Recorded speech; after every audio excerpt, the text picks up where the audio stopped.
2005 yapımı Shadow of the Colossus oyun dünyasını çok etkileyen çok iyi bir yapım. Efendim öncelikle geliştirici firmamız Team Ico. Adı üstünde 2001'deki Ico oyununun yapımcıları. Ico'nun başarısından sonra sıradaki oyunları için böyle online arkadaşlarınızla beraber oynayabileceğimiz ve dev yaratıkları kestiğimiz bir oyun projesi düşünüyorlar. Ama daha sonra bu proje daha eşsiz bir deneyim sunmak, daha iyi duygu aktarmak için tek başına oynanabilir bir hikaye oyununa dönüşüyor ve 2005'te Shadow of the Colossus ismiyle çıkıyor.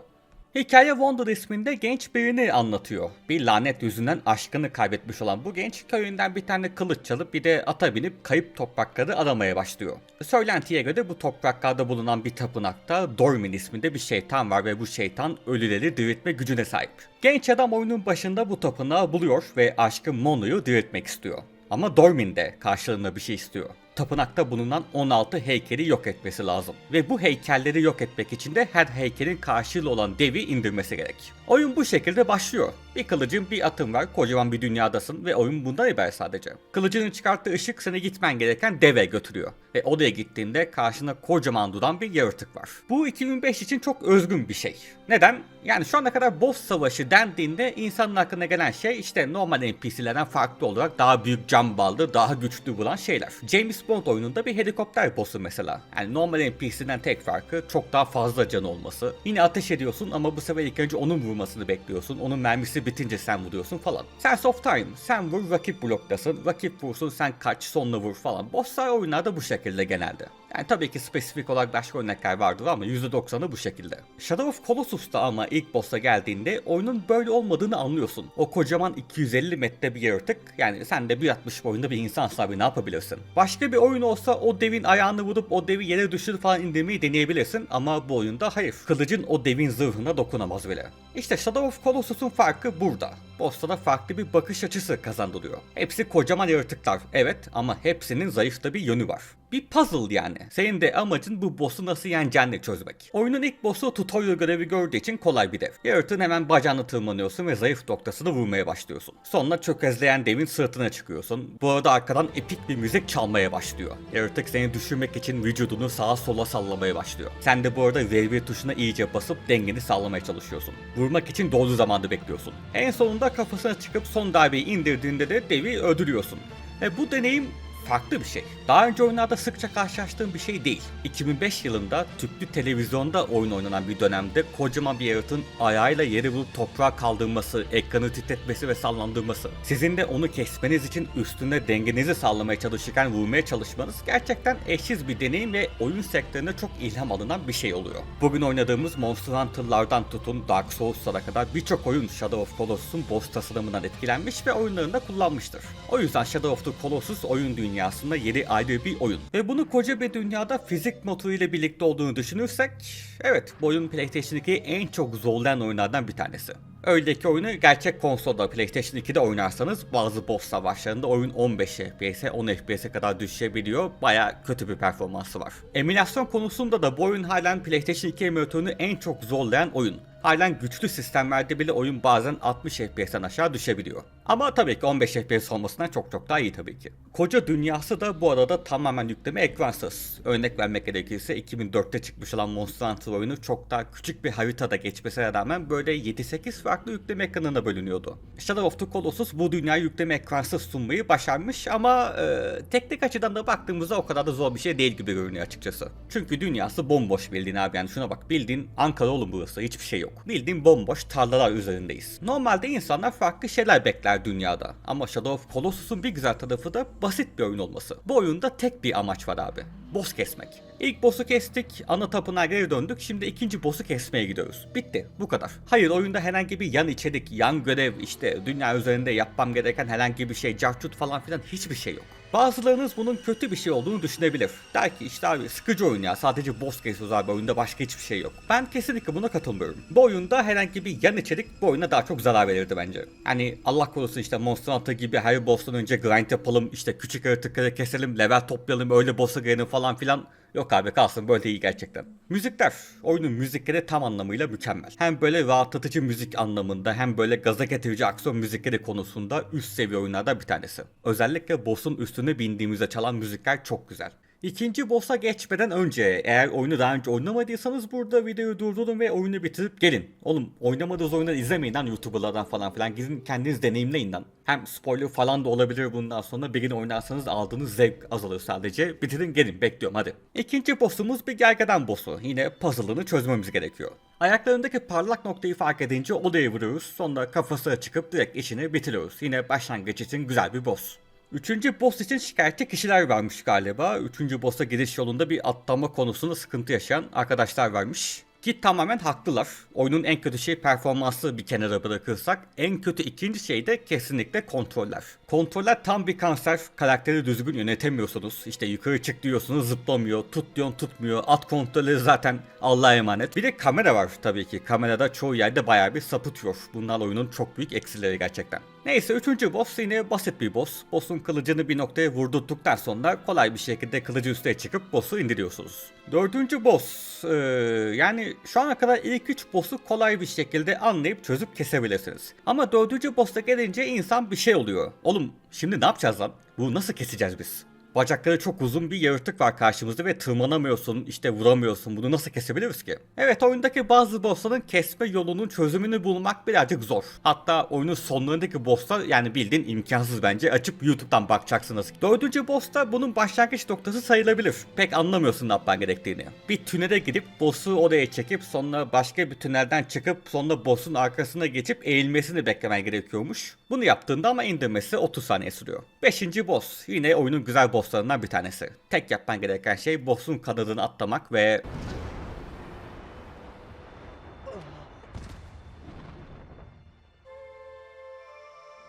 tek yapman gereken şey boss'un kanadını atlamak ve kanatlarındaki zayıf noktaya saldırmak. Dev çok yüksek hızda uçarken böyle tutunmaya çalışmak, arkadaki müzikle falan filan çok etkileyici bir sahne. Ve aynı zamanda çok korkutucu. Çünkü eğer düşerseniz suya düşüyorsunuz ve oyunda hızlı yüzme tuşu yok. Yüzmeniz çok uzun sürebilir. Çok korkutucu. 6. boss yine 250 metre abilerimizden bir tanesi. Kendisini tuzağa düşürüp kendimize doğru çekip sakalına atlıyoruz ve sonra vücudundaki zayıf noktalarına saldırıyoruz. 7. boss sanırsam oyundaki en kanser bosslardan birisi desem herkes bana katılır. Öncelikle yüzüyoruz.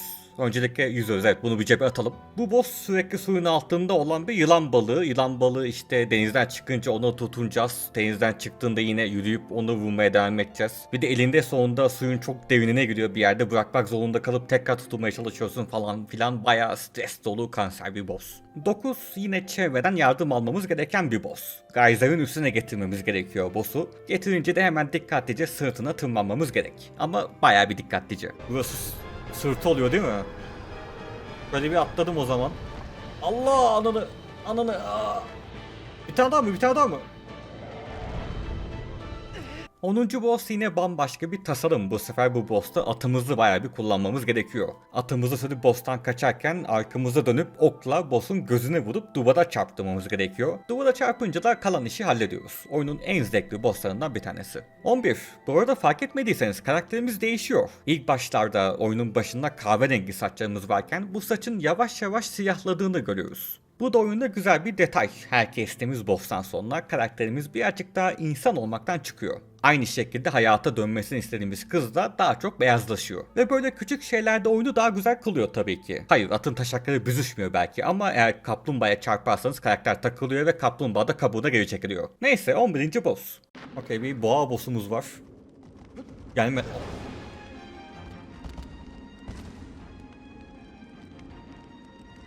Elimize ateş alıp onu korkutuyoruz, uçurumdan düşürüp üstünde biniyoruz ve hallediyoruz boss'u. Tekte öldürebilirsiniz, çok zevkli bir boss ama öldüremezsiniz, her şeyi en baştan yapmak birazcık çile olabiliyor. 12 yine bambaşka bir tasarım. Boss'un kafasına çıkıp kafasındaki dişlere vurup boss'u yönlendiriyoruz. Onu bir kayalığa yönlendirdikten sonra da üstüne atlayıp işini bitiriyoruz. 13 yine çok zevkli ve müzikleriyle çok gaza getiren bir boss. Beyaz toplarını vurduktan sonra kanadına tırmanıp yaratık ile uçarken onun zayıf noktalarını vurmaya çalışmak çok heyecan verici. Hele bazen kendi etrafında dönüyor böyle 360 derece, vallahi inanılmaz iyi yapmışlar bu boss'u. 14 bir Super Mario bölümü. Sadece bir taştan diğer taşa atlıyorsunuz. Allah'tan V1 tuşuna basılı tuttuğunda karakter bir yere tutunuyor otomatik olarak da çok çile olmuyor. Herhangi bir hatanızın ölümcül olduğu bölümlerden bir tanesi. Ama ben rahattım. Neden? Çünkü Ateş'in Keşfi ve Eddie Guerrero ve Ace Rey Mysterio arasındaki Dominic Veraset maçından sonra insanlığın yaptığı en güzel buluşlardan bir tanesi benimleydi. Save State.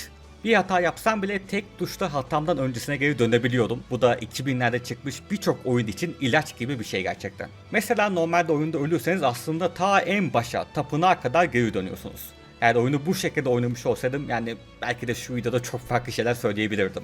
Neyse, 15. boss oyunun kapağındaki boss. O yüzden direkt olarak daha büyük bir beklentiyle giriyoruz boss'a. Acaba bu boss'a nasıl bir şey planladılar acaba, değil mi? Bakıyorsun etrafa hiçbir şey yok. Böyle vurmaya çalışıyorsun, hiçbir şey olmuyor. Bakıyorsun anlamıyorsun. Acaba nasıl geçeceğiz bunu? Okey, YouTube'a bakalım. Abi şimdi bir platformun üzerine duracakmışız. Yaratık vuracakmış. Sonra platform rampa görevi görecekmiş. Bu sayede yukarı çıkacakmışız. Sonra birkaç taş parçasının olduğu yerde bekleyecekmişiz. Yaratık odaya vurduğunda işte yukarıdan taş düşecekmiş. Biz de o sayede yukarı çıkacakmışız falan filan. Oyunu oynayan rastgele bir insan bunu nasıl düşünebilir gerçekten bilmiyorum. Sorgulamayacağım da. En son bu devi de kestiğimizde bir rahatlıyoruz. Sonunda bitti diyoruz ama bir anda küçük bir canla tekrar ayağa kalkıyor dev ve sizi korkutuyor bir anlığına. Bu taktiği de az sonra Sekiro'da falan filan görebiliyoruz. Ve son boss. Son boss'a giderken oyun boyunca bize eşlik eden atımızı kaybediyoruz ne yazık ki. Allah rahmet eylesin. Son boss bir apartman boss'u çıkıyor. Bir binaya karşı savaşıyoruz. Birinci Dünya Savaşı tünellerinden binaya kadar ulaşıyoruz. Sonra işte üstüne atlayıp oradan oraya atlayıp buradan buraya atlayıp en sonunda kafasına çıkıp savaşı bitiriyoruz. Final boss'u olmanın ağırlığını kaldırıyor mu? Bence hayır. Çok daha güçlü, çok daha uzun bir savaş beklerdim ama neyse abi işte oyun böylece bitiyor. Peki hikaye? Hikaye ne oldu? Şimdi abi öncelikle fark ettiğiniz gibi oyunda bir hikaye anlatımı yok. Bildiğin sıfır yani. Oyunun başında 10 dakikalık bir ara sahne var. Oyunun sonunda 10 dakikalık bir ara sahne var ve tüm hikaye bu ara sahnelerde anlatılıyor. Ortada kalan 7 saatlik oynanışta bildiğin hiçbir şey olmuyor abi yani. Hikayenin sonunda o gördüğümüz insanların da tapınağa ulaştığını görüyoruz. Bunlar bizi durdurmaya gelen bir grupmuş aslında. Bizim de tabii en son işte bu insanlıktan çıkmış kötü halimizi görünce direkt bizi öldürüyorlar ama hemen Dormin ortaya çıkıyor. Aslında kestiğimiz 16 dev Dormin'in gücünü mühürleyen devlermiş. Biz onları yok edince işte bir nevi Dormin'i serbest bırakmışız. Oyun bir anlığına Dormin'i bize kontrol ettiriyor. Burada belki çok epik bir şeyler bekleyebilirsiniz ama hayır abi sadece birkaç saldırı yapabiliyorsunuz Dormin'le. Çok kısa bir sekans burası. Sonra adamlardan birisi şey yapıyor. Abi yapıyor işte bir şey. Kılıcı atıyor falan bir kapı açılıyor ve Dormin yok oluyor. En son insan formumuzdaki biz de dayanamıyoruz ve biz de aynı şekilde ölüyoruz. Yani herhalde ölüyoruz evet. Sonra bu gelen insanlar son anda tapınaktan kaçmayı başarıyor ve bu topraklara giden yol yok oluyor. Peki anlaşma? Dormin sözünü tutmuş oluyor ve Mono uyanıyor oyunun sonunda. Hatta at bile geri dönüyor. Ama tabii yol artık yok olduğundan buradan çıkış artık mümkün değil. Mono hayatının sonuna kadar artık burada yaşayacak. Bizim öldüğümüz yerde de bir bebek buluyor. Bu bebek de bir bahçeye çıkıyor ve oyun bitiyor. Yani evet, aklınıza sadece bolca soru işareti kalıyor. Bu bebek kim, ne anlama geliyor, bahçeye ne isim geliyor, at nasıl ölmedi, bu insanlar kimdi falan filan böyle aklınızdan yüzlerce soru çıkartabilirsiniz. Oyun tüm cevapları kendi yorumunuza bırakıyor. Size kalmış yani. Mesela işte video başında size dedim ki Mono sevgilimiz, aşkımız dedim. Gökten sallamıştım aslında abi, öyle bir şey yazmıyor hiçbir yerde. Belki kız kardeşimizdi, belki işte köyden rastgele bir insanlar aslında bilemeyiz. Çünkü yani resmi bir açıklama yok. Size kalmış bu ilişkiyi nasıl yorumlamak istediğiniz. Açıkçası bu kadar fazla yorumu açık bir hikayeden memnun kaldığımı söyleyemem. O yüzden hikaye ve hikaye anlatımı konusunda birazcık sınıfta kalmış bir oyun olsa da oynanış olarak müzikleri, atmosferi ve özgün içeriğiyle tabii ki üst seviye bir oyun olduğundan kendisini kurtarıyor. Benim çok sevdiğim bir oyun. Günümüzde halen bu oyunun etkilerini görmek mümkün. Hatta birkaç sene önce bile tam kopyası diyeceğimiz bir oyun çıkmıştı. Prayer of Gods'tı galiba ismi.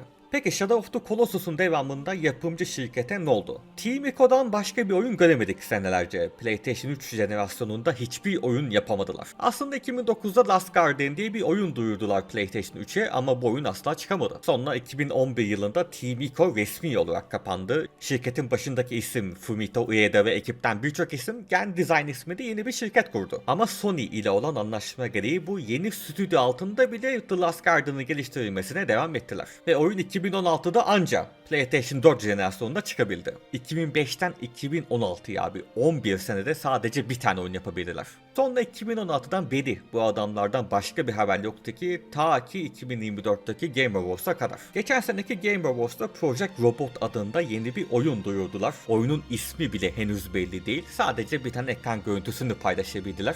Yani muhtemelen 2031-2032 gibi anca oynarız diye düşünüyorum. Oyunun yayıncısı da Epic Games bu arada. Keşke Epic Games sadece işte Alan Wake 2 gibi, bu oyun gibi sadece bütçe arayan oyun yapımcıların yardımına koşsa. Shadow of Colossus özeline dönersek, 2011'de oyunun bir de remaster'ı çıkıyor. Bluepoint'in yapmış olduğu bu paket hem Ico'yu hem de Shadow of the Colossus'u güncel konsollara getiriyor ve 1080p 30 FPS desteği sunuyor. Güzel bir remaster. İşte diyorsanız ki ben PlayStation 2 versiyonu oynamak istemiyorum, bu versiyonu da oynayabilirsiniz. Yine Bluepoint 2018'de Shadow of the Colossus'u bu sefer bir remake yapıyor. Oyunu en baştan yapıyorlar. Ama bu remake için pek güzel şeyler söyleyemem.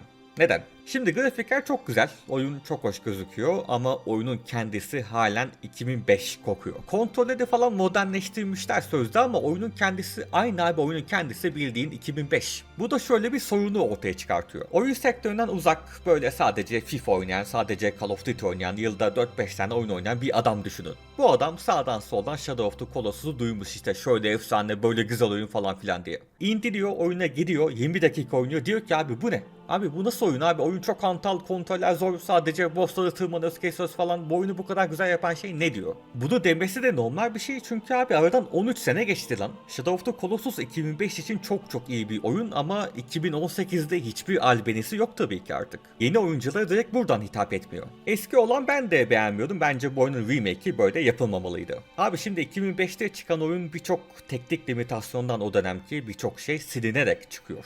Mesela abi işte bu oyun en basitinden ilk proje aşamasında 48 boss olarak planlanıyor abi. 48 tane boss. Ne demek tahmin edebiliyor musunuz? Sonra bunu pre-production aşamasında 24 boss'a düşürüyorlar. 24 boss da fazla geliyor PlayStation 2'ye. Bu yüzden işte en son 16 tane boss kalıyor. 2005'te durum böyleydi. Ama 2018'de böyle mi abi? Artık bizi sınırlayacak bir teknoloji mi var? Öncelikle oyundan silinen şu 8 boss'u tekrar oyuna koyarsın. Üstünde bir de sen kendin 6 tane boss eklersin. 30 tane boss'a çıkartırsın oyunu. Böylece ne olur? Yepyeni bir içerik olur abi. Hem oyundan silinmiş içerikleri oyuna ekliyorsun hem de kendin yepyeni bir şey ekliyorsun. Bu birçok insan için heyecan verici bir şey haline gelirdi. Aynı şekilde 2005'te oyun yapılırken birçok boss'un sadece 2-3 farklı sağdır animasyonu var. Bunlar da yine teknik limitasyonlardan. Bu boss'lar birçok şekilde elden geçirilebilirdi. Farklı sağdırlar eklenebilirdi, farklı yenme yöntemleri eklenebilirdi, farklı animasyonlar eklenebilirdi. Oyundan silinen birçok eşya var. Hatta bu eşyaların birkaçı oyun çıkmadan 5-6 ay önce yayınlanan demolarda bile var. Mesela bir tane eşya var, işte Colossus Eye diye. Bunu kullandığınızda oyunu boss'un gözlerinden görüyorsunuz. Muhtemelen bunu işte o zamanlar tüm bosslara entegre edemedikleri için düzgün bir şekilde oyundan silmek zorunda kaldılar. Ama artık silmeye gerek yok tabi, 2018 remake'inde mesela böyle bir şey eklenebilirdi. Bunun dışında artık aklınıza gelebilecek birçok şeyle işte bu oyun elden geçirilip çok daha modernleştirilebilirdi ama çıkan oyun bildiğin halen 2005'tekinin aynısı neredeyse. O yüzden daha iyi grafiği dışında hiçbir artısı yok benim için. Eğer bu oyunu 2005'te çıkmış bir oyun bilinciyle oynayacaksanız oynanır da 2018 çıkışlı bir oyun diye bakarsanız sadece söversiniz yani. Neyse abi, Shadow of the Colossus güzel bir oyun.